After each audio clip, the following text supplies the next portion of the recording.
পারে ইসলাম না বোঝার কারণে। তাহলে রোজা আসলে কঠিন না সহজ সেটা ক্লিয়ার করে দিই। আসলে কঠিন না সহজ নয়, এটাকে একটু পরিষ্কার করে বোঝার চেষ্টা করুন। পৃথিবীতে আমরা যারা মুসলমান এই রোজা রাখি, কয়েকটা পয়েন্ট একটু মগজে ঢোকার। সব মানুষের উপরে রোজা ফরজ নয়, সব মানুষের উপরে কয়েক শ্রেণীর মানুষের জন্য রোজা ছাড়। যেমন নাবালিগ শিশু, বাচ্চা, সে ছেলে হোক আর মেয়ে হোক, এর উপরে আল্লাহ রোজা ফরজ করেননি। 2 নাম্বার, যারা মুসাফির, কি বললাম মুসাফির মানে অ্যাপ্রক্স 78 কিলোমিটার রাস্তা যদি অতিক্রম করে বা তার বেশি রাস্তা অতিক্রম করার নিয়তে নিজের এলাকা ছাড়ে, তো মুসাফির, নামাজ কসর হয়ে যায়, মানে কম হয়ে যায়। আসরের 4 রাকাত, জোহরের 4 রাকাত যে ফরজ নামাজ 2 রাকাত পড়তে হবে, নফল সুন্নাত ইখতিয়ার, পড়েন আর না পড়েন কোনো আপত্তি নেই। তাহলে আল্লাহ সহজ করে দিয়েছেন একজন মুসাফির। আপনার কোনো আত্মীয় বোম্বাইতে অসুস্থ, আপনি যাবেন, ট্রেনে সফর করবেন রোজার মাস, তাহলে এখান থেকে বোম্বাই যাওয়া মানে মুসাফির হয়ে যাচ্ছেন। আপনার যদি মনে হয় তো আপনি রোজা করবেন সিচুয়েশন অনুযায়ী, আর যদি না মনে হয় তো ওই মুহূর্তে আপনি রোজা করবেন না, পরে এসে করে দেবেন। তাহলে আল্লাহ কি মুসাফিরের উপরে রোজা চাপিয়ে দিয়েছে? দেয়নি। আর এক শ্রেণীর মানুষের উপর রোজা ফরজ নয়, যে অতিরিক্ত অসুস্থ, বুঝতে পারছেন? আর এক শ্রেণীর মানুষের উপর রোজা ফরজ নয় ওই মুহূর্তে একটা গর্ভবতী মা, গর্ভে বাচ্চা, ডক্টর যদি বলেন বাচ্চার যা সিচুয়েশন, এই মুহূর্তে মা যদি রোজা রাখে বাচ্চার ক্ষতি হওয়ার আশঙ্কা আছে, তো ওই মুহূর্তে মায়ের উপরে রোজা ফরজ না। আর একটা ক্যাটাগরির উপরে রোজা আল্লাহ ওই মুহূর্তে ফরজ করে দেননি। একটা বাচ্চা ভূমিষ্ঠের পরে মার স্তনের দুধ খেয়ে জীবন যাপন করে, গরিব মানুষ, এক্সট্রা দুধ কেনার পয়সা নেই। যদি বাচ্চার খাবার কষ্ট হয়, সেই খাবার কষ্ট রোজা রাখার কারণে দুধের অংশ কমে যায়, চাইলে মা ওই মুহূর্তে রোজাটা করবে না। আল্লাহ কি সব মানুষের রোজা ফরজ করেছে? মুসাফিরের উপর ওই মুহূর্তে রোজা ফরজ নয়, গর্ভবতী মার সিচুয়েশনের উপর রোজা ফরজ নয়, একজন দুধ পান করানো মায়ের সিচুয়েশনের উপর রোজা ফরজ নয়, অতিরিক্ত অসুস্থর উপর রোজা ফরজ নয়, নাবালিকা বাচ্চাদের উপর রোজা ফরজ নয়, অতিরিক্ত বার্ধক্যজনিত কারণে যারা একেবারে দুর্বল, 100 বছর প্লাস বয়স, তারও যদি শারীরিক অবস্থা ক্ষমতা না থাকে, তার উপর আল্লাহ রোজা চাপিয়ে দেয়নি। কথা বুঝতে পারছেন? কাফারারও ব্যবস্থা আছে। রোজা কাদের জন্য? সুস্থ সবল মানুষের জন্য। কাজের জন্য? সুস্থ সবল মানুষের জন্য। রোজার ভিতরে শারীরিক কল্যাণ, সামাজিক কল্যাণ আছে না নেই? আছে না? এই ব্যাখ্যা দিলে তো অনেক, আমি ছোট ছোট করে একটা পয়েন্ট তুলে ধরি। বর্তমান জাপানের একজন বিখ্যাত বিজ্ঞানী রোজাকে নিয়ে গবেষণা করে অটোফেজি আবিষ্কার করেছে, যেটা আমাদের শরীরের হজম শক্তির যে কোষ, এই হজম শক্তির কোষগুলো রেস্ট পায় না। কি পায় না? রেস্ট পায় না। তো এই হজম শক্তি যখন একটা মানুষ সারাদিন কিছু না খেয়ে থাকে, তখন ও নিজে নিজে অবসরে একটু সময় পেয়ে নিজে নিজে ক্লিন করার শক্তি সঞ্চয় করে। রোজার রাখার ভিতরে মানুষের শারীরিক সুস্থতা আছে, কল্যাণ আছে, শারীরিক কল্যাণ আছে। আজকে মানুষের চোখ থাকতেও অন্ধ, বিবেক মরে পচে গেছে। কোথাও একটা ধনী পরিবার সফর করছে পার্সোনাল গাড়িতে, রাত 2টোর সময় একটা রেস্টুরেন্ট বা হোটেলের সামনে গাড়ি রেখেছে, ঠান্ডা একটা পাগলা ভারসাম্যহীন মানুষ কাঁপছে, পেটে খাবার নেই। এরা 5000 টাকার বিল করে বেরিয়ে যায়, 200 টাকার খাবার ওই একটা অসহায় মানুষের মুখে তুলে দিতে বিবেক জাগ্রত হয় না। একজন ধনী মানুষ যার খাবার অভাব নেই, রোজা রাখার পরে গরিবের ক্ষুধাটাও তার উপলব্ধি হয়। ঠিক বলছি না ভুল বলছি? উপলব্ধি হয় না? উপলব্ধি হয়। আর কি হবে? আজকে কিছু মানুষকে দেখা যায় বর্তমান সময়ে, কিছু বাবা মা আছে বাচ্চাদের বলে রোজা রাখিস নি, শরীর খারাপ হয়ে যাবে, রোগা হয়ে যাবে। আর কিছু ফাঁকিবাজ আছে, তারা বলে গ্যাস হয়, অম্বল হয়, খিদে সহ্য হয় না, বিভিন্ন রকম বাহানাবাজি করে, আমি রোজা রাখলে থাকতে পারি না। এগুলো 100% মিথ্যে কথা, 100% মিথ্যে কথা। অর্থাৎ এখানে যদি বলা হয় যে ভাই রোজা রাখলে, রোজার কথা ছেড়ে দেন, যদি বলা হয় সকাল থেকে সন্ধ্যা পর্যন্ত না খেয়ে যদি কেউ থাকে, কি খেয়ে? পানি খাবে না, কিছু খাবে না, সিসিটিভির ক্যামেরার আওতায় থাকবে না, আমার সঙ্গে থাকবে, সন্ধ্যাবেলা 5000 টাকা দেবো। 1 মাসে 1.5 লাখ টাকার অফার করেন। যারাই বলে কোমরে ব্যথা, যারাই বলে গ্যাস হয়, যারাই বলে খিদে হজম হয় না, এরা নাম লেখাবে কি লেখাবে না? 5000 করে টাকা যদি সকাল থেকে সন্ধ্যা পর্যন্ত না খেয়ে থাকলে দেওয়া হতো, যারাই রোজাকে নিয়ে প্রশ্ন তোলে এরা বলবে ভাই দুনিয়ায় তো আমরা টাকা ইনকাম করি, এত ছুটোছুটি দেশ বিদেশ, পরিযায়ী শ্রমিক, মাটি কাটা, রাজমিস্ত্রি, জোগাড়ে কাজ করা, সিমেন্টের বস্তা মাথায় তোলা, একটা মানুষ মাটি কোপানো কাজ করা, ফেরি করা, ব্যবসা করা, গাড়ি চালানো, মুটেগিরি করা, এই কষ্ট কিসের জন্য? টাকার জন্য। 500, 700, 1000, 1500 ইনকাম হয়, কিন্তু বসে থেকে সারাদিন না খেয়ে যদি 5000 টাকা ইনকাম হয়, রোজা রাখা মানুষের অভাব হবে? তখন আর কেউ অমানবিক বলবে না, তখন বলবে ভাই আমার নামটা নেই। আপনি বলবেন 20 জনের বেশি নাম নেবো না, দালাল ঢুকে যাবে ভাই 5000 দিতে হবে না, আমার নামটা নেই 4000 দিবি। আর একজন বলবে ভাই 4000 দিতে হবে না, 2000 দিবি, তুই আমার নামটা নেই, দালাল ঢুকে যাবে না। টাকার জন্য যদি অফার করা হয় তখন আর পেটে ব্যথা, কোমরে ব্যথা, শরীর অসুস্থ আর প্রশ্ন তুলবে না। তাহলে আমরা টাকার জন্য যেটা করি আমাদের কল্যাণের জন্য, আল্লাহর হুকুম পালন করার জন্য, সেটা আমরা বাহানাবাজি করি। ক্লিয়ার হলো? আরেকটা লাস্ট পয়েন্ট বলে দেই, আরেকটা লাস্ট পয়েন্ট। যাদের কাছে রোজায় থেকে অনাহারে থাকাটা অমানবিক মনে হয়, খুব মগজে দিনটা বোঝার চেষ্টা করুন। যারা আমরা সন্তানের বাবা মা, তারাই বুঝবো সন্তান কতটা মায়ার জিনিস। ঠিক বলেছেন না? বলেছেন আপনারা একটা বাবা হয়ে, মা হয়ে সন্তানের শরীরের কোথাও এক জায়গায় ধারালো বেলেট নিয়ে, বেলেট যে পরিমাণে ধার, নতুন বেলেট নিয়ে 1 ইঞ্চি, হাফ ইঞ্চি ডিপ করে 1 ইঞ্চি কাটতে পারবেন? একটু হাঁকু দেন না, পারবেন? একটু চিরে গেলে বাবা মার মনে কষ্ট লাগে। 1 ইঞ্চি তো নিজে তার শরীরে কাটতে পারবেন না, বরং হোঁচট খেয়ে পড়ে গিয়ে চিৎকার মেরে উঠলে ওই চিৎকারের ধাক্কাটা বাবা মার কলিজায় গিয়ে লাগে। একটু ঝগড়া করলে, একটু আঘাত পেলে তার সঙ্গে আমরা মারপিট লেগে যায়, কেন আমার ছেলেকে মারবে, হয় না? তাহলে আদরের জিনিস, মায়ার জিনিস। সে যখন অসুস্থ হলো, ডক্টরের কাছে গেলেন, ডক্টর বলল একে অপারেশন করতে হবে। কি করতে হবে? 5 লাখ টাকা লাগবে, বন্ডে সই করে দিতে হবে। ইনকেস যদি অপারেশন চলাকালীন কোনো দুর্ঘটনা মারাও যায়, না ডক্টর না হসপিটাল কর্তৃপক্ষ কোনো দায়ী থাকবে, আপনি সেখানে সই করছেন, 5 লাখ টাকা দিচ্ছেন। 1 ইঞ্চি কাটতে পারবেন না, নুচে নিলে ঝগড়া করতে গেলেন, আর তার শরীরে ওপেন সার্জারি, হার্ট অপারেশনের জন্য গলার কাছ থেকে পেটের নাভি পর্যন্ত চিরবে, আপনি কেন অনুমতি দিলেন? আরে প্রশ্ন আছে না, কেন অনুমতি দিলেন? আপনার হিসেবে যারা চিকিৎসক, আজকে চিকিৎসা বিজ্ঞান উন্নত, তাদের হিসেবে মনে হয়েছে এর এই বুকটা চিরে ফেলার ভিতরে, ওপেন সার্জারির ভিতরে এর কল্যাণ আছে, কি আছে? এর ভালোর জন্য করছে। কিসের জন্য? এই বুক চেনাটা পৃথিবীর কোন সুস্থ মস্তিষ্কের মানুষ অপারেশন করাকে অমানবিক বলে? অমানবিক বলে না, বরং যদি চিকিৎসা না করে তখন বলবে কিরকম বাপরে তুই ছেলেটাকে মেরে ফেলে দিবি। তাহলে আমরা সামান্য জ্ঞানে আমাদের কাছে ভালো মনে হয়েছে, তার কল্যাণ মনে হয়েছে, তাই জন্য আমরা এমন একটা চরম সিদ্ধান্ত নিচ্ছি যে বাচ্চার গায়ে কাঁটা ফুটলে আমাদের কলিজায় কাঁটা ফোটার মতো হয়, সেই বাচ্চাকে 5 লাখ টাকা তুলে দিচ্ছি, মরা বাচ্চা লিখে দিচ্ছি, আর গলা থেকে বুক পর্যন্ত চিরে ফেলার অনুমতি দিচ্ছি। এটা তো অমানবিক লাগে না? তার কল্যাণ আছে বলে মনে করেছি, তাই জন্য। ঠিক বলছি না ভুল বলছি? এটা যদি কল্যাণের জন্য করতে পারি, রোজার ভিতরে কল্যাণ আছে, আপনি মানলেও সত্য আর না মানলেও সত্য, আপনি বুঝলেও সত্য আর না বুঝলেও সত্য।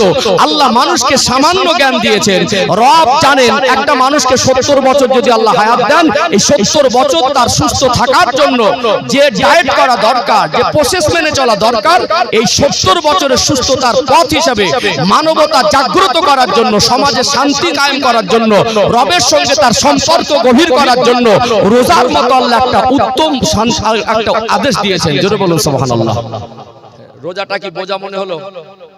এগো দিন বুঝতে পারছেন? এই অপদার্থ 2 দিন মোবাইল দেখে বলছে ইসলাম মেনে চললে পা বাড়ানো যাবে না। কে আপনাকে পণ্ডিত্য করতে বলেছে? কে আপনাকে এই কথা বলতে বলেছে? ইসলাম মানা কি যাতাই ব্যাপার? ইসলাম মানলে পা তোলা যাবে না। এই প্রশ্ন আমি করছিলাম না, আপনাকে বলেন না? এটাও ক্লিয়ার করে দেই, আলোচনা বুঝতে পারছেন? আমি সব কথা কিন্তু সুদ দিয়ে ঠেলে নিয়ে গেলে হয় না। এই কথাগুলো আমি সুদ দিয়ে যদি কবিতার মতো বলে যেতাম, এত সহজে বোঝানো যেত? আলোচনা অসুবিধা হচ্ছে নাকি? তাকবীর দেন তো, নারায়ে তাকবীর। আসলে দেখেন, আমি তো বাংলার বিভিন্ন প্রান্তে ঘুরি, এলাকায় হাতে গোনা বছরে 2-4টে থাকি, এলাকায় খুব ভালোবাসার মানুষকে না করতে পারিনি। বিশ্বাস করুন, প্রচুর কল আসে, এলাকায় একটু কম থাকি, কারণ পশ্চিম বাংলার এমন কোন থানা নেই মনে হয় আমার জামা পড়িনি। আমি বাইরে বেশি সময় কাটাই, কেন বড় বড় পরিবেশে আমি উলো বাগানে মুক্ত ছড়ানোর মতো যেটা দেবো আপনার নেবার মেজাজ নেই। অনেক সময় মনে হয় যে চাইছে তার কাছেই যায়, কি যে গ্রহণ করতে যাচ্ছে। এই বাংলার মানুষকে ওয়াজ বোঝানো খুব কঠিন। এখানে হই হই করবে, কাটি মারবে, মুখ মেকাবে, ওর গিবত, ওর পিছনে লেগে যাবে, এগুলো আবার মানুষ পছন্দ করে, এগুলো আমি ঘৃণা করি। এটা স্টেজ, এখানে মানুষকে দিন বোঝাতে হবে, শরিয়াত বোঝাতে হবে, বুকে টানতে হবে। এখান থেকে বসে মানুষের ভিতরটা নরম হবে, এখানে বসে দিনের ভিতরে আসার আগ্রহ তৈরি হবে, এখানে বসে আখিরাত স্মরণ হবে, এখানে বসে আল্লাহকে পাওয়ার জন্য তার ভিতরে ইচ্ছা আকাঙ্ক্ষা তৈরি হবে। কথা ঠিক না বেঠিক? সেটাই তো দিনের মজলিস। এই জন্য আমি বিশ্বাস করুন শ্রোতাদের মুখ অপেক্ষে কথা বলি না। আমার কথা কারোর ভালো না লাগলে কোনো পরোয়া নেই। বাংলাদেশের ওয়াজগুলো দেখেছেন আমাকে, কতটা লোকে মাথাতে মাথা আন্দাজ করতে পারি না, বড় মনে হয় না। আমার মনে হয় আমার সামনে একজন বসুক, ও আল্লাহর জন্য বসুক, আর আমার কথাগুলো আল্লাহর জন্য হোক। আর একটা প্রশ্ন ক্লিয়ার করে দিই, যারা বলে ইসলাম মেনে চললে পা বাড়ানো যাবে না, এই কথা বলে কি বলে না? আমি যে তিনটে হুকুম বুঝিয়েছি, এই ইসলাম কি কঠিন মনে হয়েছে? কঠিন মনে হয়নি। কষ্ট করতে হবে, কষ্টের ভিতরেও এতটা কষ্ট আল্লাহ দেয়নি যেটা আমরা পারবো না, বরং ওই কষ্ট যদি টাকার অফার পেতাম তখন আর প্রশ্ন উঠতো না। অথচ টাকার থেকে শারীরিক কল্যাণের ভিতরে বেশি আছে। একটা ইঞ্জিন কত ঘন্টা চলতে পারে, একটা সময় গিয়ে তার রেস্টের প্রয়োজন হয়। সেই যে দুনিয়া জন্মগ্রহণ করেছি, মায়ের গর্ভে ছিলাম, সেই হার্টবিটটা যে চালু হয়েছে, ওটা বন্ধ হয়েছে এক মুহূর্তের জন্য? বন্ধ হলে আপনার বাদশাহী ডিম ফোটাস, বন্ধ হলে আপনার নেতাগিরি বেলুনের মতো ফোটাস, ওই হার্টবিটটা বন্ধ হলে আপনার মস্তানি ফোটাস। তাহলে আল্লাহ সেটাকে চালু রেখেছেন। আল্লাহ অঙ্গ প্রত্যঙ্গকে যেভাবে মানুষ 60 বছর সুস্থভাবে থাকবে, সেই পন্থা আল্লাহ ইসলামের মধ্যে দিয়েছেন।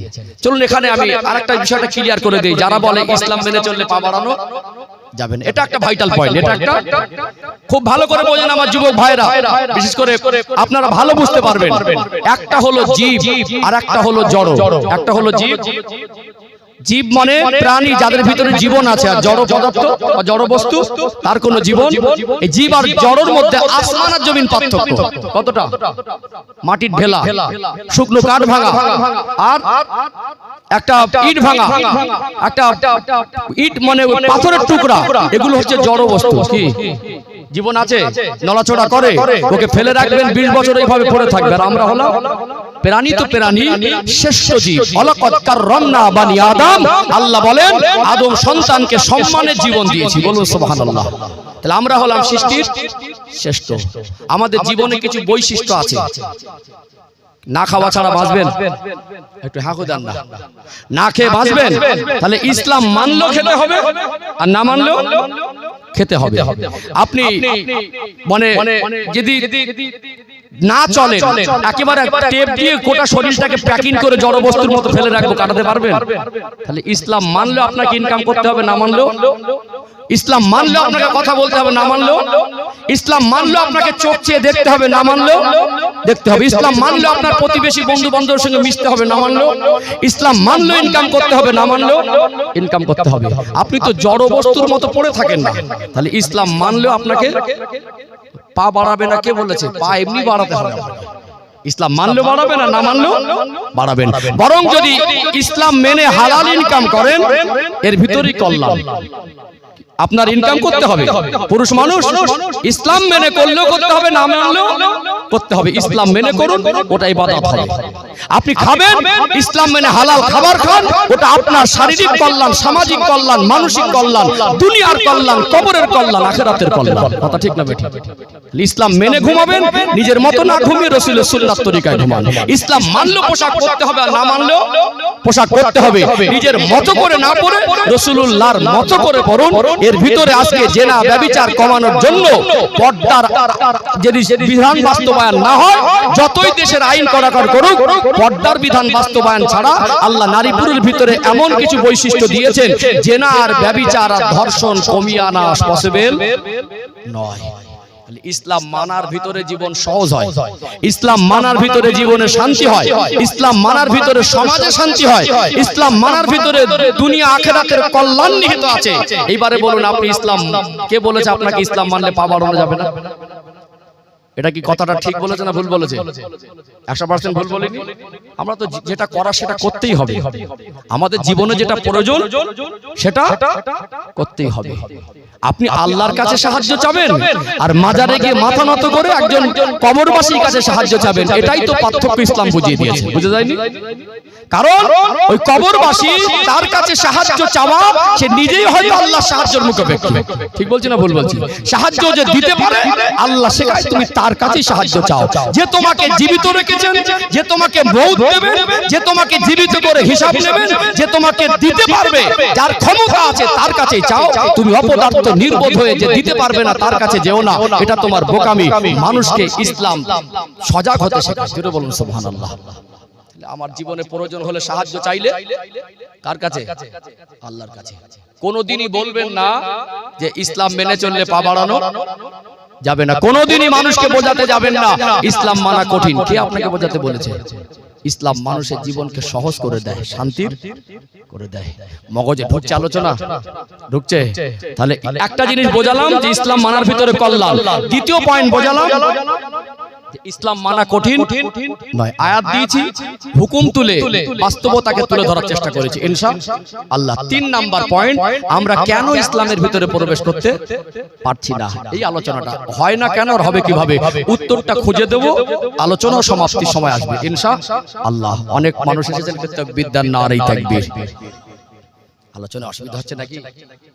এই পর্যন্ত একটা বাজে কথা বলেছি, একটা বেলাইনের কথা বলেছি, শরিয়াতের খেলাফ বলেছি।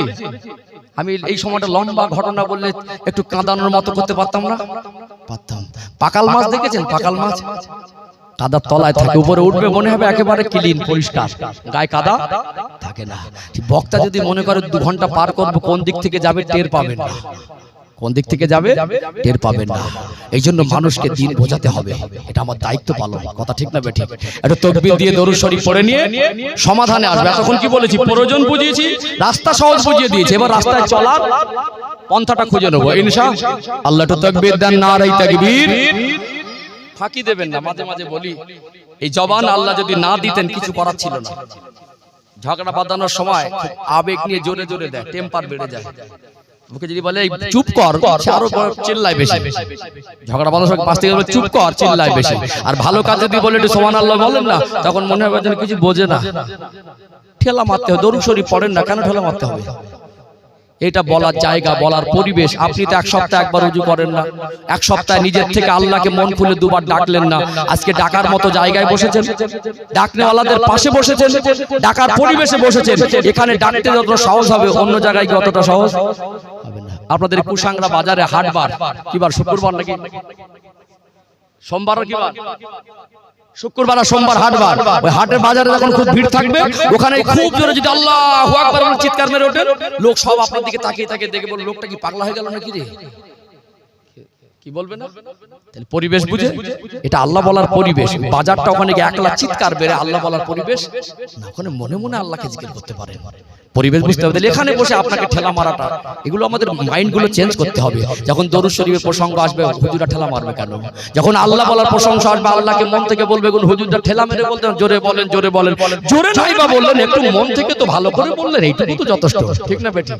এখানে বসে যদি না বলেন তো কি মনে হবে? বাইরে গিয়ে একা বলেন বলে মনে হয়। এই জন্য এগুলো আমাদের মাইন্ড চেঞ্জ করতে হবে। একটু তাকবীর দেন তো, নারে তাকবীর। কি সুন্দর হলো বলেন তো? আমি মাঝে মাঝে বলি, খুব চেঁচা না চেঁচালেন, মন থেকে তো একটু ভক্তির সঙ্গে নরম আওয়াজে বলেন না। মন থেকে ডাকলে তো আল্লাহ শোনে। খুব চেঁচিয়ে বললে যে আল্লাহ শুনবেন এমনও নয়। কখনো কোনো পরিবেশে চিৎকার মারতে হয়, কখনো কোনো পরিবেশ আবার নরবি জুতো চলে।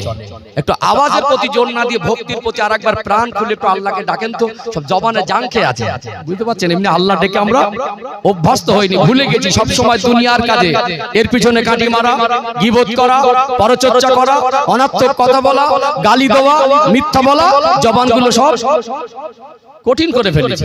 একটু আল্লাহকে ডাকেন না, নারে তাকবীর। লাস্ট পয়েন্ট, পরিবর্তনের রাস্তা খুঁজবো। হয় না কেন, আর হবে কিভাবে? আমি দিন বুঝিয়েছি, কিছুটা বোঝানোর মেন পয়েন্ট চেষ্টা করেছি। দিনের ভিতরে আসার প্রয়োজনীয়তাটা বুঝিয়েছি, আসার পন্থা বুঝিয়ে দেব ইনশাআল্লাহ।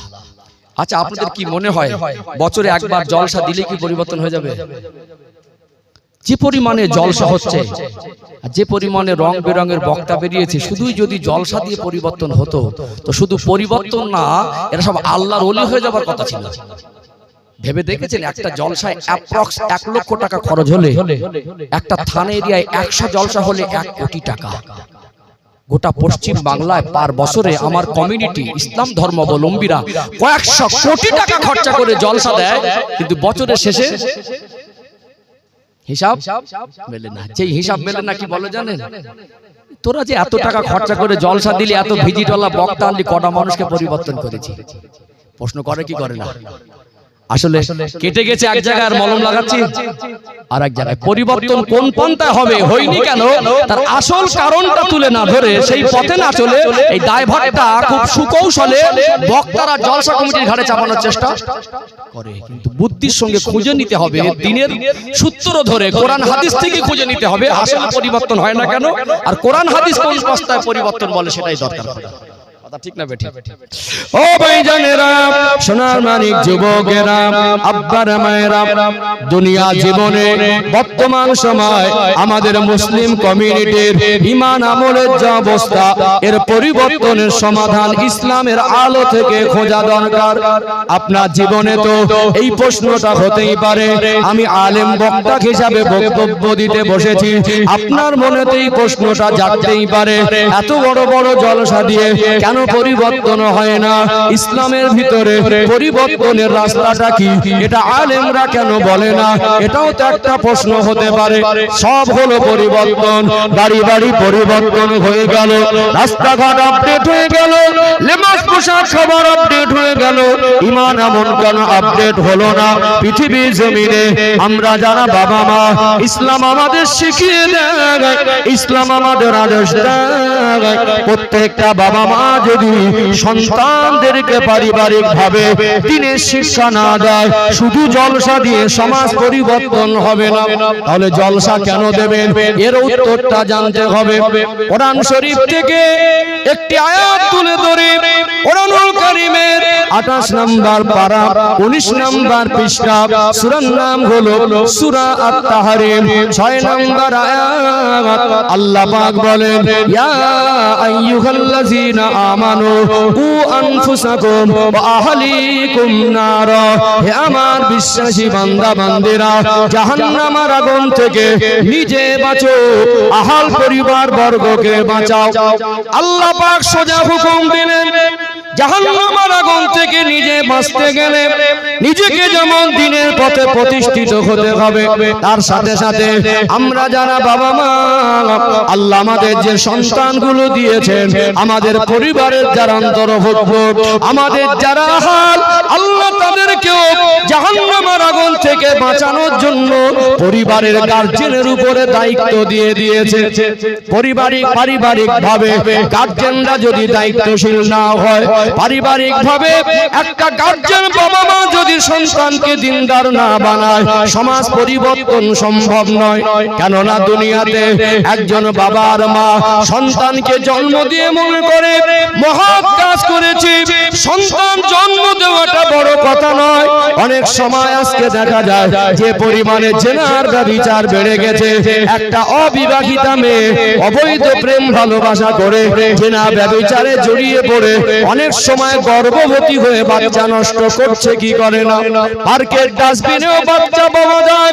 জন্ম দেওয়াটা শুধু দায়িত্ব নয়, জন্ম দেওয়ার সাথে সাথে আপনি বলেন বাবা আর আপনি বলেন মা, আপনার সন্তানকে দিনদার বানানো, আপনার সন্তান আপনার কাছে আমানত, আপনার প্রতি আপনার সন্তানের যে হকগুলো আছে এগুলো যদি পালন না করেন, পারিবারিক ভাবে একটা গার্জেন যদি তার সন্তানকে দিনদার না বানায়, 365 দিন এরকম জলসা দিয়ে পৃথিবীর সব থেকে বড় বড় বক্তা এনে যদি 365 দিন এই রকম জলসায় সুবহানাল্লাহ বলে গলা ফাটিয়ে রক্ত বের করে দেন, শুধু জলসা দিয়ে সমাজ পরিবর্তন হয়ে যাবে না। শুধু জলসা দিয়ে হবে না, গার্জেনরা দায়িত্ব পালন করতে হবে। একটা উদাহরণ দিলে বিবেকের চোখ খুলে যাবে। একটা উদাহরণ দিই, আমরা ভারতবর্ষের মানুষ তো বিভিন্ন ধর্মাবলম্বী, হিন্দু মুসলমান জৈন খ্রিস্টান কাঁধে কাঁধ মিলিয়ে চলি। এটা রাজনীতির মঞ্চ না, আমি রাজনীতির নেতা না, আর রাজনীতির বক্তব্য করার জন্য আমাকে এখানে বসানো হয়নি। আমাকে বলতে বললে আমি বলি না, আমার একটা পার্সোনালিটি আছে, আমার ব্যাকগ্রাউন্ড চেক করে দেখে নেবেন। আমি এতটুকু বলি সম্মানিত ভাইরা, এটা সম্প্রীতির বাংলা, কথা ঠিক না বেঠিক? কেউ হয়তো ওটাকে নষ্ট করার চেষ্টা করছে, তারপরে সব হিন্দু ভাইরা খারাপ না আর সব মুসলমান খারাপ না। প্রত্যেকটা ধর্মের ভিতরে কিছু জাতির কলঙ্ক থাকে কি থাকে না? থাকে। অন্য কিছু হিংস্র মানুষ অন্ধভক্ত, তারাও যেমন সম্প্রীতি নষ্ট করার পিছনে লেগে পড়েছে, আমার কমের ভিতরে কিছু রাষ্ট্রবাদী মুসলিম নামে কিছু ভাইরাস, তাদেরকে দেখলে কুকুরের থেকে বেশি ঘৃণা হয়। ঠিক বলছি না ভুল বলছি? এরাও দালালি করছে না করে না? তাদের ঈমান আমলের অস্তিত্ব নেই। রাষ্ট্রবাদী মুসলিম বুঝতে পারছেন না? আছে না দালাল? শুধু অন্য ধর্মকে বললে তো হবে না, সব ধর্মের ভিতরে জাতির কলঙ্ক থাকে। আমি উদাহরণ দিচ্ছি, আপনাদের এই বামনপুকুর একটা কলেজ আছে না? আছে না? বামনপুকুর কলেজে আমার ইয়াং জেনারেশন ভাইদের জিজ্ঞেস করুন, একজন হিন্দু ছেলের সঙ্গে একজন মুসলমানের বন্ধুত্ব আছে না? আছে, মিলেমিশে থাকে।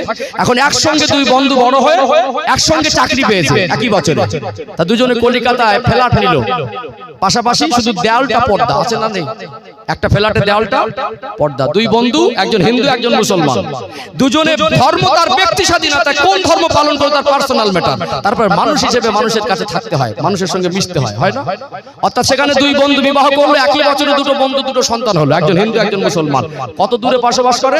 একটা দেয়াল হলো পর্দা। দুটো সন্তান 18 বছর পরে গিয়ে দুই বন্ধু, দুটো সন্তান, এদের ভিতরে ধর্মীয় বিশ্বাস, এদের ভিতরে আখিরাত সম্পর্কে যে আকীদা ধারণা, এদের ভিতরে যে আদর্শ কালচার একই রকম হবে না পার্থক্য হবে? দুটো পরিবার, দুটো ছেলে মানুষ হয়েছে, দুই বন্ধুর ছেলে, পর্দাটা দেয়ালের এপার ওপার। এই যে দুজনের ভিতরে পার্থক্যটা বেশি না কম? আসমান আর জমিন পার্থক্য না?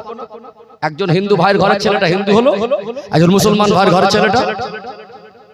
এর ভিতরে যে ধর্মীয় ভিত তৈরি হয়েছে, এটা পারিবারিক ভাবে হয়েছে না হয়নি?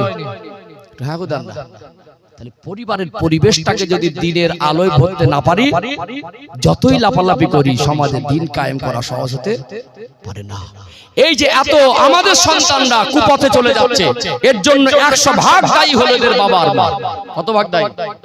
ছেলের বিয়ে দেওয়ার সময় মোবাইলে ছবি নিয়ে ঘুরছে, ছেলে দেখেছি হিরোর মতো লাগছে, উপর থেকে বড় লোক আর ভিতরটা পুরো পাক্কা ছোট লোক। বলছে একজন ঘটক বলছিল, কিছু দাবি করতে হবে না, সব দেবে। মানে দাবি নেই, আশা আছে, দাবি নেই। ছেলেটাকে বলছে, ছেলে দেখেছিস হিরোর মতো লাগছে। কি রকম হিরো? 4টে কলেমা জানে না, 40টা গালাগালি মুখস্থ। বাপ বলছে হিরো। কি রকম হিরো? ওই ছেলেটা উজু করতে পারে না, মদ খেতে পারে, আছে না? নেই? ফেসবুক চালানোয় হিরো, গালাগালিতে হিরো, গেম খেলায় হিরো, গাঁজা টানায় হিরো, অসৎ আচরণে হিরো। তাকে নামাজি হিসাবে শ্রেষ্ঠ নবীর আদর্শে আদর্শিত করে, তার ভিতরে সততার ভিত তৈরি করে, তার ভিতরে দ্বীনের আলো বাস্তবায়ন করে, তাকে রিয়েল হিরো, আল্লাহর পছন্দের মতো একজন বান্দা তৈরি করতে আপনি পারেন। আপনি মনে করছেন আপনার ছেলেকে হুজুর এসে 2 ঘন্টা আল্লাহর ওলি বানিয়ে বাড়ি যাবে? এ স্বপ্ন কিয়ামত পর্যন্ত বাস্তবায়ন হবে না। এইগুলো বাবা মা দায়িত্বহীনতার ফল। কিসের ফল? দায়িত্বহীনতার ফল। সময় তো হয়ে আসছে, আমি 4টে পয়েন্ট তুলে ধরি। কটা পয়েন্ট? 4টে পয়েন্ট তুলে ধরি, উত্তর এর ভিতরেই বেরিয়ে আসবে ইনশাআল্লাহ।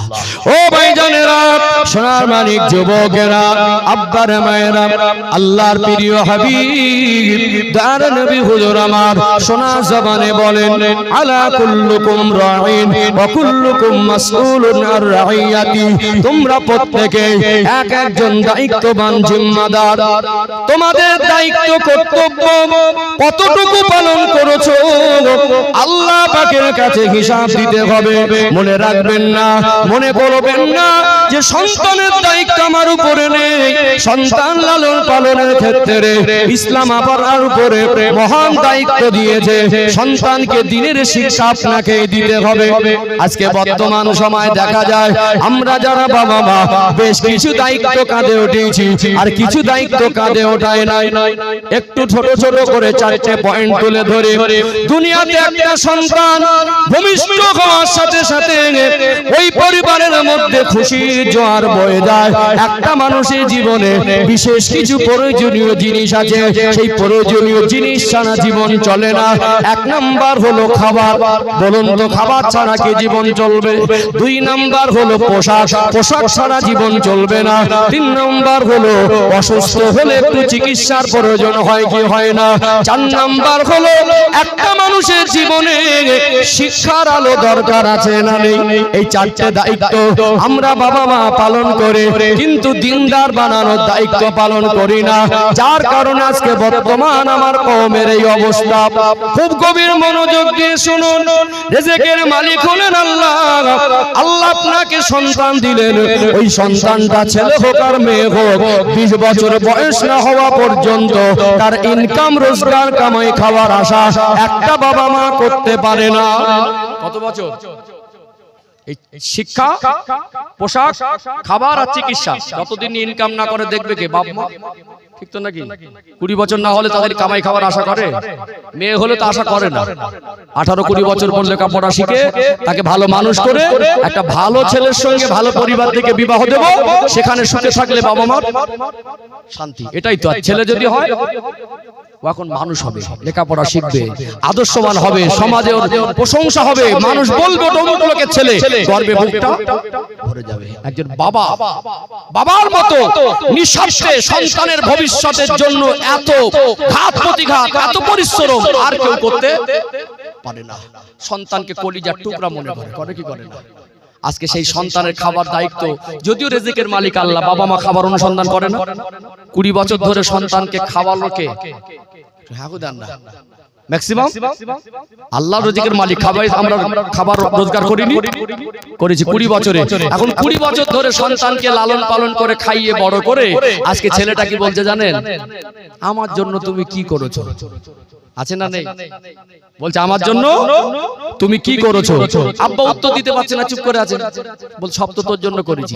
ওই ছেলেটা হিসাব করিনি 20 বছরে কত টাকার খাবার খেয়ে হজম করেছে, আর বাবাও হয়তো হিসাব করিনি কষ্ট করে কত টাকা খাবার খাইয়েছে। আমি 4টে পয়েন্ট বিশ্লেষণ করবো, আগে খাবারটা বিশ্লেষণ করি ইনশাআল্লাহ।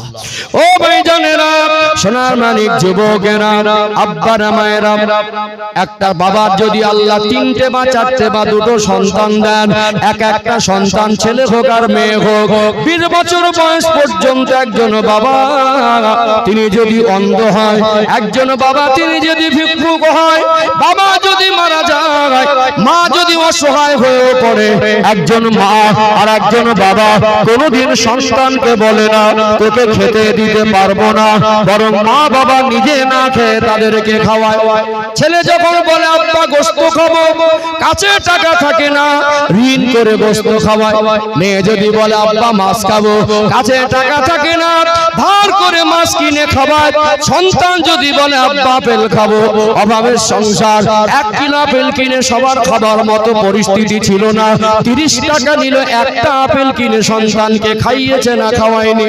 বাড়ি ভালো মন্দ রান্না হলো, একটা সন্তান তার পাতে মা সব থেকে ভালো মাছের পিসটা তুলে দেয়।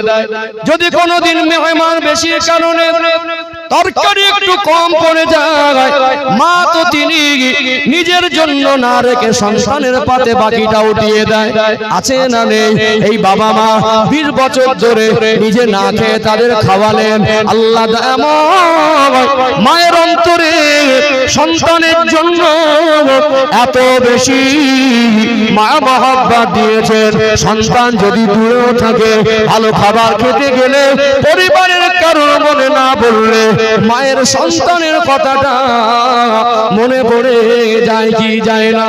আপনার বাবা 20 বছরে কত দূরে দূরে কাজ করেছে, রাজমিস্ত্রির জোগাড়ে কাজ, 50 কিলো সিমেন্টের বস্তাগুলো মাথায় তুলে 1 তলা থেকে 2 তলা মাটি কোপানো কাজ, দেশে কাজ না হলে ভিন্ন রাজ্যে গিয়ে ফেরির কাজ করতে গিয়ে, ব্যবসা করতে গিয়ে আজ আমাদের বাঙালি ভাইয়েরা, পরিযায়ী শ্রমিকেরা কিছু অমানুষদের হাতে আক্রান্ত হচ্ছে কি হয় না?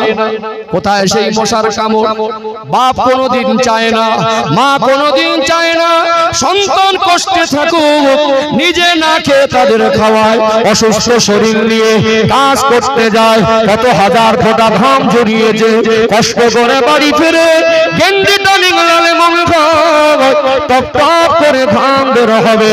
বাবা বাড়িতে এসে ওই কষ্টের টাকা নিয়ে সন্তানের আশা আকাঙ্ক্ষা পূরণ করে কি করে না? করে না? বাড়ি এসে গেঞ্জি নিংড়ালে মনে হয় টপ টপ করে ঘাম বের হবে, ওই টাকাগুলো সন্তানের পিছনে খরচা করে। করে কি করে না? অপদার্থ সন্তান বলছে তুমি আমার জন্য কি করেছো? তোমার বাবা আর মা তোমার জন্য যা করেছে, গায়ের চামড়া ছিলে যদি জুতা বানিয়ে দাও, ঋণ শোধ হবে না। ও হিসাব করিনি কত টাকা খেয়েছে বাপের কামাই। এখন যা জিনিসপত্রের দাম, 100 টাকা 3 বেলা খাওয়া হবে? হবে 3 বেলা হবে না। 50 টাকা একটা ক্যাডবেরির দাম, 10 টাকা দিলে ছুঁড়ে ফেলে দেয়। শুধু বেঁচে থাকার মতো যদি খাবার খায় 100 টাকা দিলে 3 বেলায় 100 টাকা, মাসে 3000, 12 মাসে 36,000, 20 বছরে 7,20,000। কত টাকা? কত টাকা? এক একটা সন্তান শুধু খাবার খেয়েছে, আরো খরচা আছে বাবা। শুধু খাবার তো খাওয়াইনি, আরো খরচা আছে। খাবার খেয়ে হজম করেছে 7 লাখ থেকে 10 লাখ টাকা।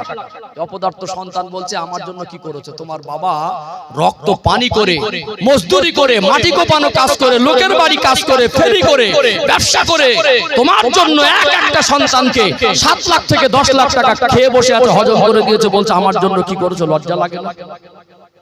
আজকে 3টে সন্তান, কটা সন্তান? 3টে ছেলেকে বিবাহ দিয়েছে, সেই রকম হেল চেহারা। এখন পরিবার আলাদা হয়ে গেছে। ওই বুড়ো বাবা আর বুড়ি মাটা ওদের কাছে বোঝা হয়ে গেছে, ঠেলাঠেলি হয়। বৌমাগুলো ঠেলাঠেলি করে, ওই যা দেখেন আমি দেখবো কেন? নির্লজ্জ সন্তানগুলো আব্বা 200 টাকা চাবে বলে সামনে যায় না, মনে করে ওই ভাই দেয় না আমি দেবো কেন? এখন ওই বুড়ি মাটা এক মুঠো ভাত খায়, বোঝা হয়ে গেল। ওই বুড়ো বাবাটা এক মুঠো ভাত খায়, বোঝা হয়ে গেল। 3 জন সন্তান। আজকে যে বাবা 3টে সন্তানকে একা মানুষ করেছে, কোনোদিন বোঝা মনে করুনি। তোমরা 3 জন মিলে একজন মা আর বাবাকে বোঝা মনে হচ্ছে। কি কঠিন এক পরিবেশ, কথা ঠিক না বেঠিক? 200 টাকা চাওয়ার অধিকার আছে না নেই? একটু রেসপন্স দেন। 200 টাকা চাওয়ার অধিকার আছে না নেই? এই 200 টাকা চাইবে বলে কিছু কিছু ছেলের আব্বা সামনে যায় না। আব্বা তো টাকা চায়, চা খাবার পয়সা পায় না। এখন তো শরীর আগের মতো আর চলে না। যদিও কোনো ছেলের মন চায়, আমাদের ঘরে কিছু মায়েরা, মেয়েরা, বৌমায়ের আছে মারাত্মক ডেঞ্জার, বিষাক্ত সাপের থেকে ভয়ঙ্কর। ছেলে যদি তার বাপকে 200 টাকা দেয়, বৌমা ম্যাজিক ম্যান সাজে। ম্যাজিক বোঝেন? খেলা দেখায় না হাটে বাজারে, ফুলের কালার পাল্টায়। একটু হাগু দেন না। একটা কাগজে মুড়ে ফুল টেনে টানলো, লাল কালার ঢুকিয়ে দিল, আবার টানলো হলুদ কালার। ওটা ম্যাজিক, হাতের কাজটা, ওর ভিতরে কারুকার্য থাকে। তা আমাদের ঘরের কিছু কিছু বৌমায়েরা আছে এত মারাত্মক ডেঞ্জার, বিষাক্ত পয়জান। ছেলে তার বাবাকে 200 টাকা দিলে বৌমা ম্যাজিক দেখায়। মুখটা ছিল 2 কিলো হয়ে যাবে 4 কিলো 5 কিলো, ঝাড়া মারে স্বামীকে, সংসারে অশান্তি। এমন ভাব দেখাবে যেন বাপের বাড়ি থেকে এনে দিচ্ছ। সন্তানের টাকায় 1000 বার বাবার অধিকার আছে। 3টে সন্তানকে বাবা বোঝা মনে করেনি। নির্লজ্জ 3টে সন্তান বাবাকে বোঝা মনে হচ্ছে। আমার মনে হয় পৃথিবীর কোন মার্কেটে, শহরে লজ্জা শরম যদি কিনতে পাওয়া যেত, এই নির্লজ্জ সন্তানদের কিনে নিয়ে দিতাম তোদের কাছে একটু রাখ। কোথায় পেলে স্বামীকে? অধিকার চাইছো। স্বামী তার বাবার কাছে আদরের সন্তান, নিজে না খেয়ে তাকে খাইয়েছে, তার জন্য জীবনে রক্ত পানি করে দিয়েছে, তার জন্য অন্যের কাছে হাত পেতে ধার করে, ঋণ করে, সময় মতো পরিশোধ না করতে পেরে ছোট বড় কথা শুনেছে, মুখ বুজে সহ্য করেছে। 7 লক্ষ টাকা শুধু খেয়ে হজম করেছে, 200 টাকা চাইছে। তোমার মুখ ফাটছে কেন? বাপের বাড়ির থেকে কেন দিচ্ছ না? ঠিক বলছি না ভুল বলছি? ওই শ্বশুর বাড়ির থেকে যখন লোক আসে 2000 টাকার বাজার করলে বৌমাটার তো বুক ফাটে না? শালি আর ভাইরা ভাইসে 1500 টাকার বাজার করলে তো বৌমার বুক ফাটে না? আপনার শ্বশুর বাড়ি গেলে যত্ন করে খাওয়ালে আমার আপত্তি নেই। 2000 কেন 20000 খাওয়ান না, চেপে চেপে খাওয়ান না, কি ভালো লাগে তাই কিনে খাওয়ান, আমার আপত্তি নেই। প্রশ্ন বাবা মাকে হক ফাঁকি দিয়ে নয়। আপনি বৌমা আপনি কেন বাধা দেবেন? কি আপনাকে অধিকার দিয়েছে? 1000 বার তার সন্তান তার বাবাকে দেখবে, 1000 বার তার বাবা তার সন্তানের কাছে টাকা চাইবে। ওই স্বামীটাকে কি গাছ থেকে উড়ে পেয়েছেন নাকি?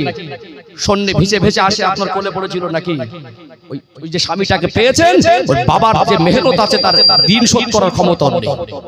গায়ে চামড়া ছিল যদি জুতা বানিয়ে দেয়, বাবা ঋণ শোধ হবে না। ঠিক বলছি না ভুল বলছি? আচ্ছা, একটা জিনিস ভালো করে বোঝায়, যে সমস্ত বৌমায়ের আছে, আমি আঘাত দিয়ে অভ্যস্ত না, আমি কাউকে আক্রমণ মনে অভ্যস্ত না, আমি দিন বোঝাতে বসেছি। যে সমস্ত বৌমায়েরা তার স্বামীরা তার বাবা মার টাকা দিলে বুক ফেটে যায়, আমি তাদেরকে বলতে চাই, আপনারা বাপের বাড়ি থেকে দেন না। আপনার যদি হক থাকে তার বাবা মারও হক আছে। আছে না নেই? আছে। এই যে ছেলেটা আজকে ওই স্ত্রীর সঙ্গে সংসার করছে, বাবা মার পেছনে খরচা করলে বুক ফেটে যাচ্ছে, মনে করছে স্বামীটা শুধু আমার, স্বামীটা শুধু, আর যা ইনকাম করে সেটা আমার আর আমার পরিবারের খরচা, আর কোনো জায়গায় খরচা করতে পারবে না। এই ছেলেটা যদি অন্ধ হতো, ওই বৌমাটা বিয়ে করতো? একটু হ্যাঁ দেন না। বিয়ে করতো? তখন বলতো অন্ধ ছেলেকে বিয়ে করবো না। মনে করুন বিবাহের দিন হয়ে গেছে, উদাহরণ দিচ্ছি, আল্লাহ এরকম না করুন, অ্যাক্সিডেন্ট হয়ে 2টো পা কেটে বাদ দিতে হলো, 2 দিন বাকি বিবাহের। ওই যে ছেলেটা শ্বশুর আর শাশুড়ি দিগবাজি খেত না? হাগু দেন না। 3 উল্টন খেয়ে বলতো, ভাই যা হয়েছে এই পর্যন্ত, প্যান্ডেল ভেঙে দেবো। লোকজন নিমন্ত্রণ করেছি ফিরিয়ে দেবো, যা কেনাকাটা করেছি জমা করে রেখে দেবো, যে ছেলেটার দুটো পা নেই তাকে আর দেব না। আপনি অন্ধ হলে আর দুটো পা যদি কেটে বাদ দিয়ে বিছানা শুয়ে পড়ে থাকতেন, এই বাপ আর মা ফেলে দিতে পারতেন। একটু হাঁকু দেন না। কোথায় পেলেন স্বামীটাকে? কোথায় পেলেন? ওর যদি বিপদ হতো আপনার মতো স্ত্রীকে ফাঁসে পাওয়া যেত না, এই বাবা মা ওকে ফেলে দিতে পারতো না। হাজার বার অধিকার আছে। ছেলে বরকতে তাবিজ করছে, হুজুর একটু তাবিজ দেন তো, টাকা থাকে না। তোমার বরকতে তাবিজ তোমার বাবা মার দোয়া, বাবা মার হক নষ্ট করে বরকতে তাবিজের হালসি মাথার চুল থেকে পায়ের তলা পর্যন্ত ঝুলিয়ে দিও, বরকত পাবে না। বাবা মার হক আদায় করো, বাবা মার খেদমত করো, বাবা মাকে সন্তুষ্ট করো, বাবা মার খুশিতে আল্লাহর আরশ খুশি। আব্বার মা যদি সন্তানের জন্য দোয়া করে, আল্লাহর হাবিব তার সোনা জবানে বলেন বিগয়রি হিজাব, আপনার জন্য এত বড় বরকতের তাবিজ, আপনার জন্য এত বড় দোয়া, নিখুঁত দোয়া, গ্যারান্টি দোয়া পৃথিবীর কোন দরবারে গিয়ে পাবেন না, কেউ দিতে পারবে না, যেটা আপনার বাবা মা দিতে পারবে। বাবা মা হাত তুলে দোয়া করলে বিগয়রি হিজাব ডাইরেক্ট আল্লাহর কাছে পৌঁছে যায়। জোরে বলুন। আজকে সুশিক্ষার অভাব, কিছু কিছু ঘরের বৌমা রয়েছে এত বিষাক্ত জিনিস ঘরে আসার পরে যে আগুন জ্বলেছে, ও আগুন নেভানোর কোনো কাজ দা নেই। বাইরে 40-42 ডিগ্রি তাপমাত্রা, ঘরের ভিতরে ঝগড়া এসি দিয়ে গরম হয়ে যাচ্ছে। কি গো, ছেলেগুলো তো বোঝে না, সব সাদা চামড়ার পাগল। বাঁশের থেকে কুঞ্চি ডাগো, রক্ত দেখলো না, বংশ দেখলো না, একেবারে রূপে পাগল হয়ে গিয়ে দুদিন লাপালাপি করে ওই মাথা ডিঙিয়ে বাঁশের থেকে কুঞ্চি ডাগো, বোঝো ঠেলা, নিজেও জ্বলছে আর পরিবারকেও একটু হাহু দেন না, নিজেও জ্বলছে পরিবারকেও জ্বালাচ্ছে। জ্বলন হলো কি, মরে গেলে বেশি জ্বলতে হয়, বাবার হক ফাঁকি দিয়ে যান না। 70 বার হজ করে 70টা মসজিদ বানিয়ে দিয়ে তাহাজ্জুদের নামাজে চোখের পানিতে নামাজের মাসাল্লা ভিজিয়ে দিয়ে বাবার মার হক নষ্ট করে জান্নাত নয়। তোমার ওই তাহাজ্জুদের চোখের পানি, মসজিদ তৈরি করার নেকি আর হজের ফজিলত তোমাকে জান্নাতে পৌঁছে দিতে পারবে না যদি বাবা মার হক নষ্ট করো। আমি আমার ঘরের বউ মায়েদেরকে বলি, আপনার আমার মা, কষ্ট দেবো আমার যারা উদ্দেশ্য নয়। আমি এতটুকু বলি, আপনাদের আল্লাহ দুটো সন্তান দিয়েছে, আপনারাও বুড়ো বুড়ি হবেন। আপনি আপনার স্বামীকে যদি সত্যিকারে ভালোবাসেন, তাহলে তাকে তার বাবা মার খেদমত করতে দেন। খেদমত করতে বাধা দিচ্ছেন, তার বাবা মার খেদমতে আপনি নাক গলাচ্ছেন, আপনি ঝাড়া মারছেন, আপনি ঝগড়া করছেন, তার অর্থ এটাই আপনার স্বামীর জন্য আপনি ভালো চান না, তাকে জাহান্নামে পাঠাতে চাইছেন। আল্লাহ আমাদের প্রত্যেকটা সন্তানকে সবুজ দান করেন, বৌমাদের আল্লাহ সবুজ দান করেন, বলেন আল্লাহুম্মা আমিন। তাহলে আমার প্রশ্ন ছিল এটাই, একটা পয়েন্ট, 4টে পর্ব বলেছি, একটা পয়েন্ট। কোনদিন বলেছেন যে বাচ্চাকে খেতে দিতে পারবো না? একটু হাঁকু দেন না। কোনদিন কি বলেছেন যে তুই খাতে যা পারিস তুই তাই কর, তোকে খেতে দেবো না, তুই মরে যা? বলেননি। এটা তো আপনাকে কেউ ওয়াজ করে বোঝায়নি, বুঝিয়েছি কি? এটা 1 লাখ ঘাড়ে উঠে গেছেন, এটা পেরেছেন। এটা কি করেছেন? পেরেছেন। বলেননি পারবো না। গরিবও বলে না, মজদুরও বলে না, ভ্যান চালকও বলে না, মুঠেগিরি করা লোকও বলে না, ভিক্ষুকও বলে না যে খেতে দিতে পারবো না। এটা নিখুঁত ভাবে পালন করেছি, যতটা খেত তার থেকে বেশি দিয়েছি, ত্রুটি রাখিনি। 2 নাম্বার পয়েন্ট। আলোচনা মগজে ঢুকছে? মগজে ঢুকছে? ও ভাইজানেরা, সোনার মানিক যুবকেরা, আব্বারা মায়েরা, 2 নাম্বার পয়েন্ট হলো মানুষের জীবনে যেমন খাবার দরকার হয়, মানুষের জীবনে তেমনি পোশাক দরকার হয়। যদি আপনার সন্তান ছেলে হোক আর মেয়ে হোক, 20 বছরে একটা সন্তান যদি 7 থেকে 10 লক্ষ টাকার খাবার খেয়ে হজম করে, বলুন তো কমের উপরে এই 20 বছরে 1 লক্ষ টাকার পোশাক ছিঁড়ে ফেলেছে না ফেলেনি? 1 লক্ষ টাকার পোশাক আপনি দিতে পারলেন। ঈদের দিনে, অভাবের দিন, প্রতিবেশী সবাই পোশাক কিনে এনে দিয়েছে, আপনি বাবা আপনার মনটা মানে না, সন্তান বড় কষ্ট পাবে। নিজে ধার করে সন্তানকে নতুন পোশাক পরিয়ে বাবা নিচে পুরনো পোশাকে ঈদের নামাজ পড়েছে, এই রকম চিত্র আছে না নেই? ও ভাইয়েরা, বাবাদেরা, তাহলে পোশাকে আপনি না করেননি। ছেলে যেটা চেয়েছে, মেয়ে যেটা চেয়েছে সময় মতো দিয়েছেন। বছরে লাগবে 4 জোড়া, কিনে দিয়েছেন 6 জোড়া। পোশাকটাও দিতে পেরেছেন, কেউ আপনাকে ওয়াজ করে বোঝায় নাই। 3 নাম্বার পয়েন্ট, আল্লাহ আপনাকে সন্তান দিলেন, আল্লাহ কখন কাকে অসুস্থতা দেবেন এটা আমাদের কারো জানা নাই। একটা সন্তান অসুস্থ হলে ওই সন্তানের জন্য সব থেকে বেশি চিন্তিত আর ব্যথিত হয়। সব থেকে যদি কেউ পৃথিবীর জমিনে কষ্ট পায়, সেটা হলো তার বাবা আর মা। অসুস্থ হলে সব থেকে বেশি কষ্ট পায়, চিন্তিত হয় তার বাবা মা। সন্তানের অসুস্থতা বাবা মা মেনে নিতে পারে না। 10 বছর কষ্ট করে মেহনত করে তিলে তিলে কিছু টাকা জমিয়েছিল, সন্তান অসুস্থ হলে জমা করা টাকাটা খুশি মনে খরচা করে কি করে না? ডক্টর যদি বলে অপারেশন করা লাগবে, টাকা দরকার, জমি একটা ছিল, ওই জমি থেকে কিছু আয় রোজগার রোজে রোটে ফসল হতো, প্রয়োজনে ওটা বিক্রি করে দেয় কি দেয় না? কাছে যদি জমি বিক্রি করার মতো না হয়, মানুষের কাছে বন্ধু বান্ধবের কাছে গিয়ে ছোট হয়ে ঋণ দেনা করে কি করে না? আমার বাচ্চাটা অসুস্থ, কষ্ট পাচ্ছে, গায়ে জ্বর, একটা কঠিন রোগ হয়েছে, ভাই আমাকে 2000 টাকা ধার দে, আমি তোকে কসম করে বলছি দিয়ে দেবো। অন্যের কাছে ছোট হয়ে হাত পেতে একটা সন্তানের জন্য বাবা মা চিকিৎসার ত্রুটি করে না। না জমি বিক্রি করার মতো জমি আছে, না জমা করা পয়সা আছে, না ধার করার পরিস্থিতি আছে। আল্লাহ সন্তানের জন্য বাবা মাকে এত বেশি নিয়ামত করেছেন, সন্তানের জন্য বাবা মার অন্তরে এত মায়া, সন্তান বাবা মাকে এত বেশি ভালোবাসে, নিজের পেটের দায়ে কোনোদিন হাত পাতেনি।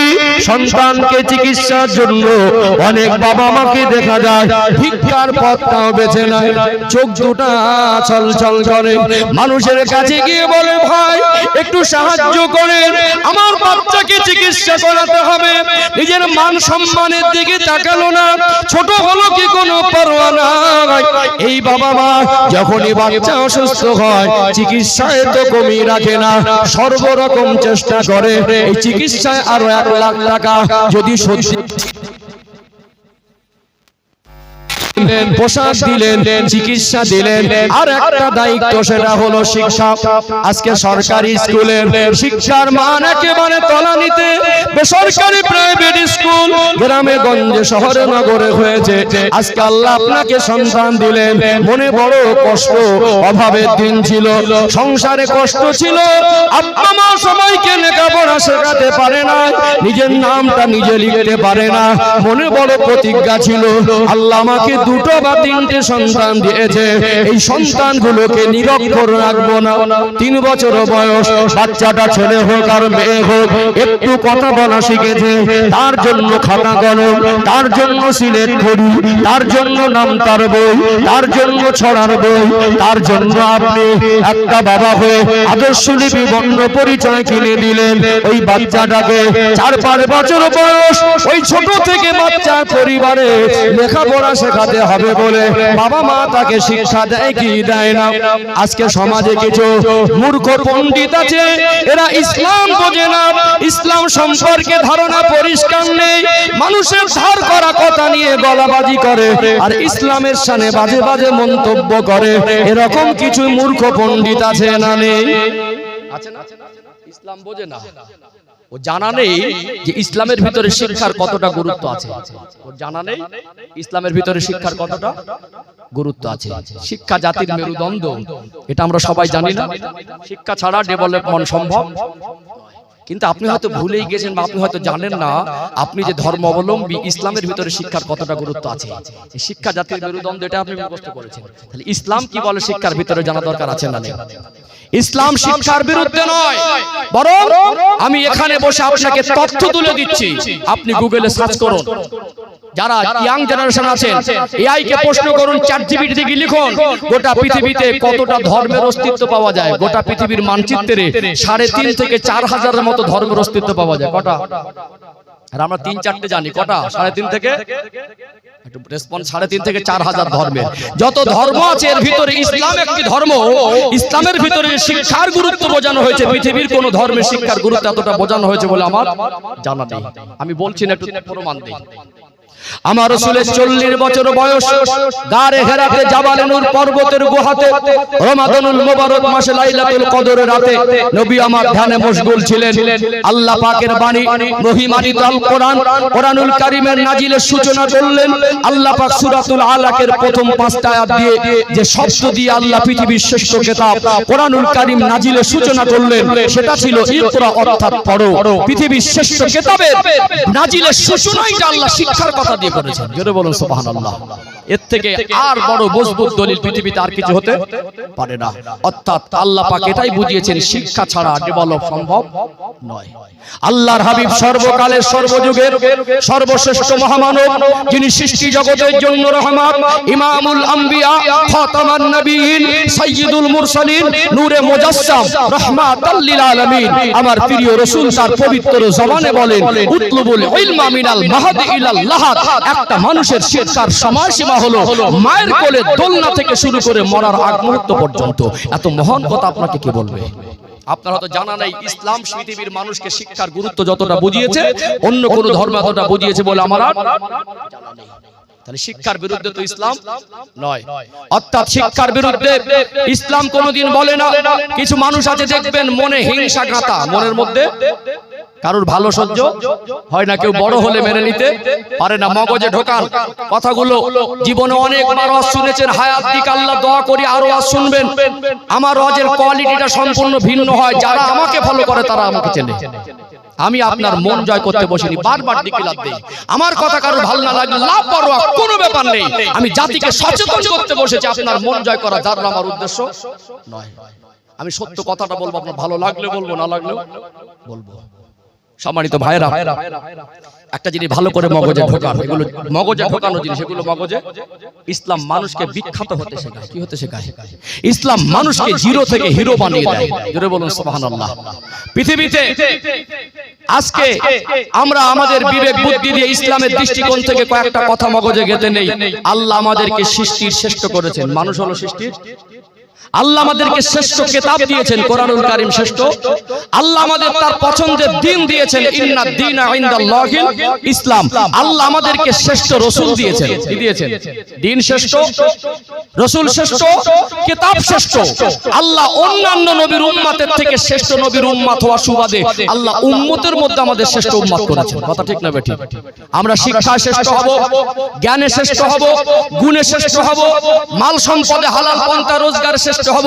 ইসলাম পৃথিবীর মানুষকে মাথা উঁচু করে বাঁচতে শেখায়। আমার কওম যদি ধনী হয়, আমার একটা ভাই ডক্টর হোক, মাস্টার হোক, ইঞ্জিনিয়ার হোক, আইপিএস হোক, ডিএম হোক, জজ হোক, রাষ্ট্রপতি হোক, এটা আমার কামনা। ইসলাম আমাদের এটাই শেখায়। মুসলমানরা ঝোলা নিয়ে ঘুরবে না। আজকে যদি একজন ভারতবর্ষের কোন রাষ্ট্রপতি হতে যায় মুসলমান, তারও শিক্ষার দরকার আছে না? আছে না? একজন আমার ঘরের মেয়ে যদি একটা ভালো ডক্টর হয়, ওটি রুমে যখন একজন মার সিজারের জন্য পাঠানো হয়, সেখানে ইজ্জত বাঁচবে কি বাঁচবে না? আপনার সন্তানকে শিক্ষিত করুন, নিজে না খেয়ে থাকুন, পেটে পাথর বেঁধে থাকুন, তারপরে শিক্ষিত করুন। শিক্ষার বিরুদ্ধে আমার বক্তব্য নয়, ইসলামের বক্তব্য নয়, বরং আপনার জানা নাই ইসলাম মানুষকে শিক্ষার কথা বলেছে। আজকে আপনি ভাবছেন ভারতবর্ষের যা মানচিত্র কি হবে, কোথায় কি পরিস্থিতি, মগজে ঢুকিয়ে নেন, গেঁথে নেন। আজকে ভারতবর্ষের ইতিহাস মুছে দিলে সত্যকে মুছে দিতে পারবে না। আজ অপদার্থ সরকার মুসলমানদের অবদানকে মুছে ফেলার যে চক্রান্ত করে, এপিজে আবুল কালামের কথাটা মুছে দিতে পারবে? পারবে? আমি চাই আবারও আমার ঘরের পরিবারের সন্তান, আমার একজন ভাই, সেও রাষ্ট্রপতি একদিন হোক। আল্লাহ ক্ষমতা দিতে পারেন কি পারেন না? একটু হ্যাঁ দেন না। একজন শিক্ষামন্ত্রী হতে গেলে তারও শিক্ষার দরকার আছে না? নেই? আছে না? শিক্ষার দরকার আছে। যদি এই গ্রামে 4টে ডক্টর হয়, 4টে কোটিপতি হয়, 4জন মাস্টার হয়, একজন মন্ত্রীর বাড়ি হয়, টাকা হলে আমার কওমের লাভ, টাকা হলে আমার কওমের লাভ। মনে রাখবেন, গ্রামে একটা মসজিদ হবে, গরিব মানুষ দিন আনা দিন খাওয়া 30,000 টাকা দেনা, তাকে যদি বলি মসজিদের ছাদ দেবো, তোকে 10,000 দিতে হবে, বলবে উল্টো আমাকে দিলে ভালো হয়। নেই তো দেবে কোথা থেকে? ঠিক বলছি না ভুল বলছি? একজন মানুষ এতিম বাচ্চা স্কুলে ভর্তি করতে হবে, একজন গরিব মানুষ তার বাচ্চাকে ভর্তি করাতে পারেনি, তাকে যদি গিয়ে চাপ চাই যে মসজিদ এতিম বাচ্চাকে ভর্তি করতে হবে, টাকা দাও দেবে? আমার বাচ্চার ভর্তি করা হয়নি। গ্রামে যদি 4 জন কোটিপতি থাকে, 2 জন চাকরিজীবী থাকে আর 2 জন মন্ত্রী থাকে, এদের যাকাতের টাকা এতিম বাচ্চাকে ভর্তি করা যাবে। যার মাসে 5 লাখ টাকা একটা ব্যবসায় যদি মাসে লাভের টাকা পায়, তাকে যদি আমরা বলি আপনি আমার কওমের সম্পদ, আল্লাহ আপনাকে অনেক কিছু দিয়েছে, একটা জলসা হবে, একটা এতিম বাচ্চার বিয়ে হবে, একজন ক্যান্সার আক্রান্ত স্বামীহারা মা কষ্টে যন্ত্রণা ছটফট করছে, তার চিকিৎসার জন্য টাকা লাগবে, আল্লাহ তো আপনাকে অনেক দিয়েছে, কাপড়ের তো পকেট নেই, মাসে 5 লাখ টাকা আপনার কামাই, আপনি ওর থেকে 10,000 টাকা দেন, না করতে পারবে? একটু হাঁকু দেন না, পারবে? তাহলে 10টা ধনী মানুষ হলে, 10 জন চাকরিজীবী হলে, 2 জন মন্ত্রী হলে আমার কওমের লাভ। তাদের যাকাতের টাকায় এতিম বাচ্চারা মানুষ হবে, তাদের যাকাতের টাকা একটা এতিম মেয়ের বিবাহের ব্যবস্থা হবে, তাদের যাকাতের টাকা একটা অসহায় গরিব মানুষের চিকিৎসা হবে, তাদের দানের টাকায় দ্বীনের প্রচার প্রসার হবে। কোনদিন ধর্মীয় প্রতিষ্ঠান, মসজিদ আর মাদ্রাসা, ধর্মীয় শিক্ষার প্রতিষ্ঠানে তাদের টাকায় প্রসার বাড়বে। ঠিক বলছি না ভুল বলছি? শিক্ষিত করুন। শিক্ষার বিরুদ্ধে আমার বক্তব্য নয়, ইসলামের শিক্ষার বিরুদ্ধে কোনো বক্তব্য নয়, বরং এটা আমি পরিষ্কার করতে চেয়েছি, পৃথিবীতে 3.5 থেকে 4,000 যদি ধর্মের অস্তিত্ব থাকে, ইসলাম পৃথিবীর মানুষকে শিক্ষার কথা সবথেকে বেশি গুরুত্ব দিয়ে বলেছে। আমার কথা শিক্ষার বিরুদ্ধে নয়। আপনার সন্তানকে শিক্ষিত করতে গিয়ে বলুন 5 থেকে 10 লাখ টাকা নিম্ন খরচা হয়নি? একটু হ্যাঁ দেন না। প্রাইভেট স্কুলে পড়াচ্ছেন, সেখানে মাসে টাকা, গাড়ি ভাড়া, ইউনিফর্ম, বইপত্র, তার পকেট খরচা, সারা বছর নিজে না খেয়ে ধার করে তার ম্যানেজ করেছেন না করেন? তাহলে আপনি পোশাক দিতে পেরেছেন, খাবার দিতে পেরেছেন, চিকিৎসা দিতে পেরেছেন, ইংরেজি শেখাতে পেরেছেন, অঙ্ক শেখাতে পেরেছেন, নামতা শেখাতে পেরেছেন। এগুলোর বিরুদ্ধে আমার বক্তব্য নয়, এই দায়িত্বগুলো কেউ আপনাকে বোঝায়নি, আপনি বুঝিয়েছেন। এগুলো যদি দরকার হয়, আল্লাহর পছন্দের বান্দা হতে গেলে, জীবনে প্রকৃত ভালো মানুষ হতে গেলে, জীবনের পবিত্রতা বজায় রাখতে গেলে, কবর আর হাসরে ভালো থাকতে গেলে ইসলামের শিক্ষাটাও দরকার আছে না? নেই? জোরে বলুন। তাহলে এই 4টে পেরিয়েছেন এইটার বেলা পারিনি, এই 4টে বুঝিয়েছেন এইটার বেলা বুঝতে চাইনি। দোষ আমার, আর চাপিয়ে দিচ্ছি বক্তারা জলসা কমিটির ঘাড়ে। এমনি কিছু হয় না, এমনি কিছু হয় না। মেহনত লাগে, কষ্ট লাগে, তার জন্য ত্যাগ লাগে, তার জন্য সময় দেওয়া লাগে, তবেই একটা সন্তান ভালো মানুষ হবে। এমনি তাকে যদি দিন শেখানোর প্রতিজ্ঞাবদ্ধ না হন, আজ থেকে আমার বক্তব্যের এখানে এটা শিক্ষা, আমি যেটা বোঝাতে চাইছি, মগজে ঢুকিয়ে নেন, মগজে গেঁথে নেন। এখানে বসে দায়িত্ব 4টে না, আজ থেকে দায়িত্ব একটা বেড়ে গেল 5টা। কটা? দিনের শিক্ষাটাও দেব। দিনের শিক্ষা যদি না দেন, বড় হয়ে মদখোর হবে, চোর হবে, লম্পট হবে, চিটিংবাজ হবে, ধোঁকাবাজ হবে। ওর ভিতরে সততা থাকে, আখিরাতের চিন্তা থাকে, আল্লাহর ভয় থাকে, নবীর মহব্বত থাকে, ইসলামের আদর্শ থাকে। ও যদি কোনোদিন ধনী হয়, অহংকারী হবে না, গরিবের বন্ধু হবে। ও যদি কোনোদিন নেতা হয়, ত্রিপল চোরা জালেম হবে না, সমাজের সেবক হবে। ও যদি কোনোদিন ডক্টর আর মাস্টার হয়, অসহায় মানুষের মুখে তার যাকাতের টাকা, তার মুখে হাসি ফুটবে।